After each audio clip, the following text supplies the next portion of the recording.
Pandangan saya tentang kepakaran saya peradilan pidana, jika ada yang satu di RJ kok satunya enggak begitu.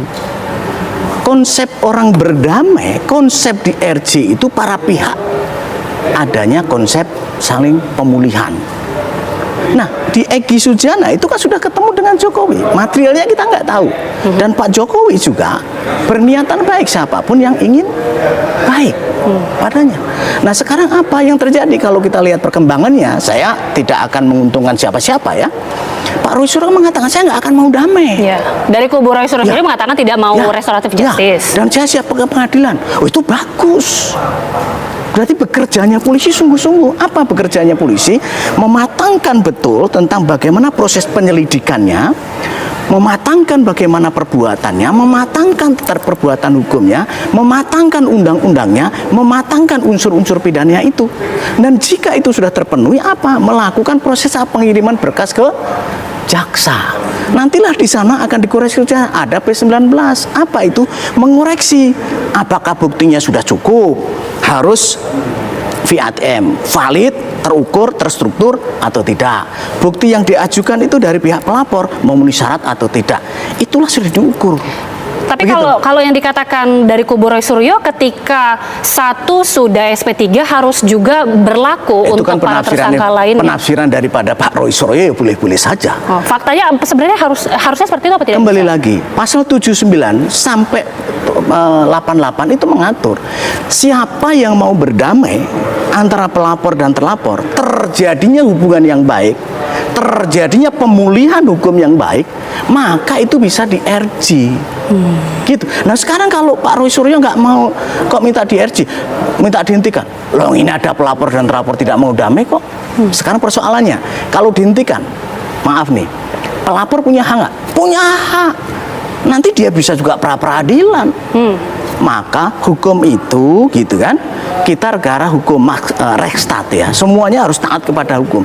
Ini kan dua-duanya diuji, ketaatan hukum dan kepatuhan hukum. Dua-duanya, ketaatan hukumnya daripada pelapor, ketaatan hukumnya daripada terlapor. Apa yang diuji? Pelapor memenuhi syarat nggak mengadukan perkara ini? Ada nggak bukti mengadukan ini? Ada nggak saksi? Oke, jadi itu yang kemudian menjadi pertimbangan dari pihak kepolisian ya, ketika ya, itu kubu Roy Suryo. Nah, ya. itu dalam pasal 1 angka 19, pasal 1 angka 45 dan 46, pasal 2 angka 1, ya, pasal 5, pasal 6, pasal 64 itu hukum acara pidana mengatur. Undang-Undang nomor 20/2005 dan sebelumnya Undang-Undang nomor 8 tahun 81 mengatur proses itu loh. Nah, sekarang bagaimana? Ini polisi itu terdepan bertanggung jawab. Karena apa? Menetapkan seseorang menjadi tersangka itu tolak ukurnya harus gelar. Dalam gelar itu tidak sendiri. Gitu ya. Kolektif. Semua yang dalam gelar itu, makanya kemarin ada gelar khusus di Polda. Nah, itu yang menjadi kehati-hatian bahwa jangan sampai menetapkan orang, penyidikannya itu tidak tepat, tidak terukur dan terstruktur. Apa terukur itu? Ada undang-undangnya mengatur. Terstrukturnya apa? Ada bukti yang benar, gitu loh. Ini kan masalahnya dua-duanya kalau menurut saya harus menahan diri.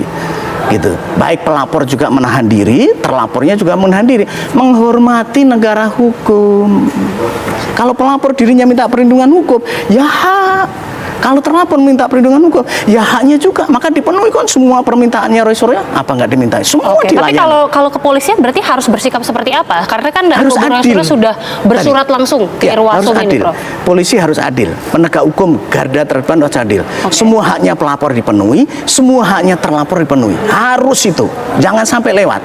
Maka kalau ada yang dilewati proses hukum itu, bisa masing-masing pra-peradilan. Ini kalau dihentikan, Pak Jokowi bisa pra-peradilan selaku pelapor. Artinya mungkin tidak dikabulkan penghentian proses penyidikan ini yang dilakukan di Irwasum. Pendapat saya, pendapat ya. Dalam hukum itu kan ada yang pendapatnya berbeda. Sependapat, monggo. Tidak sependapat, monggo. Kalau bagi saya, kok rasanya sulit ya dikabulkan. Artinya justru pihak kepolisian sulit menurut Prof dikabulkan. Alasannya apa, Prof? Alasannya apa? Bahwa proses ini sudah jalan. Harus tanggung jawab dong.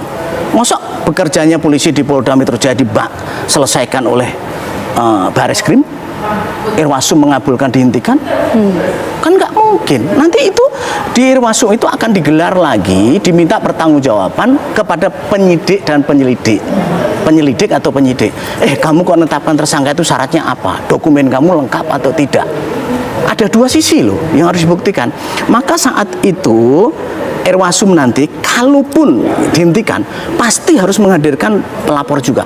Ini loh, kamu tak hentikan karena ini bukti kamu tidak cukup dan pasalnya tidak ada contoh. Tapi terlapor juga menghormati juga. Ini loh, perbuatan kamu itu ada, undang-undangnya mengatur, alat bukti kamu ada, perbuatan kamu itu kategori melawan hukum. Perbuatan melawan hukum itu ada dibagi lagi. Perbuatannya sengaja atau tidak sengaja. Nanti diatur juga ada mens rea. Hubungan batinnya pelaku itu seperti apa sih? Ini tujuannya apa ini gitu? Ada motif politik atau motif murni pelanggaran hukum? Ini diuji gitu. Jadi saya akan juga mengoreksi ya, kita melek betul masalah ini baik dari sisi pelapor maupun terlapor. Berarti memang harus ke meja pengadilan harus melihatnya. Karena asas kita legalitas, diselesaikannya itu di pengadilan. Mungkinkah ada celah-celah lain selain restoratif justice, Prof, untuk penghentian penyidikan? Perkara itu dihentikan atau tidak dihentikan bisa dengan keadilan restoratif. Oke, kalau tidak ada restoratif itu maka muaranya ke pengadilan. Nah di pengadilan itu tempatnya yang kita menghormati terhadap tadi kan. Berhak orang yang menjadi tersangka segera disidangkan. Undang-Undang Pokok Kekuasaan Kehakiman 48 tahun 2009 itu di sana mengatur itu ya, pasalnya dilihat aja bahwa seseorang harus segera diadili jika menjadi tersangka. Dan prosesnya harus cepat. Jangan lama-lama. Ini jangan lama-lama.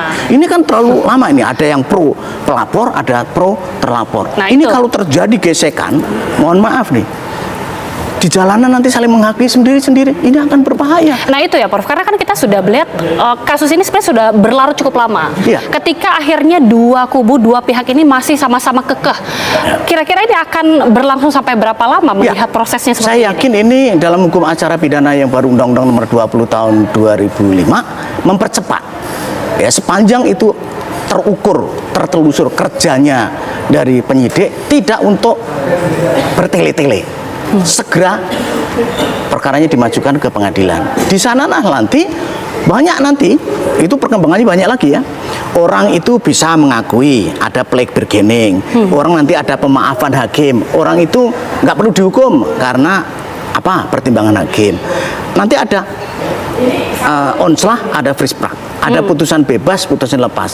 Kalau putusan bebas itu dia tidak memenuhi unsur pidananya, tetapi nanti ada pidananya, perbuatannya ada, namun bukan merupakan tindak pidana, nanti bisa lepas hukum. Ada satu lagi tentang tadi, hakim menetapkan yakin ini memenuhi unsur actus reus, perbuatan pidananya ada, mens rea-nya ada pihak yang dirugikan, ada nama yang dicemarkan betul. Nah, hakim yang akan memutuskan, kita kan nggak boleh mengadili sendiri-sendiri, nggak boleh saya mengatakan itu salah, itu polisi tidak benar. Jangan dong, negara kita ini negara hukum, jangan dibuat opini, jangan dibuat begini. Tapi kan negara kita no viral no justice, itu ya masyarakat menilai kalau nggak diviralkan lah gitu ya. Tapi kalau diviralkan, ya ini tantangan daripada kepolisian harus memiliki sifat kepastian hukum. Kepastian hukum apa? Sengketa di masyarakat harus diselesaikan kemana? Melalui ranah-ranah hukum, prosedur-prosedur hukum. Gitu. Oke, kita akan kawal terus dan semoga ini tidak berlarut, akan bisa segera selesai. Berharap kepolisian segera perkaranya bisa P21 dan jaksa untuk bisa P21, kemudian segera dilimpahkan ke pengadilan dan untuk lagi tidak bertele-tele. Kasihan masyarakat ini yang pro dan kontra. Itu di TV sering berantem sampai gitu. Ini melanggar kode etik juga nih.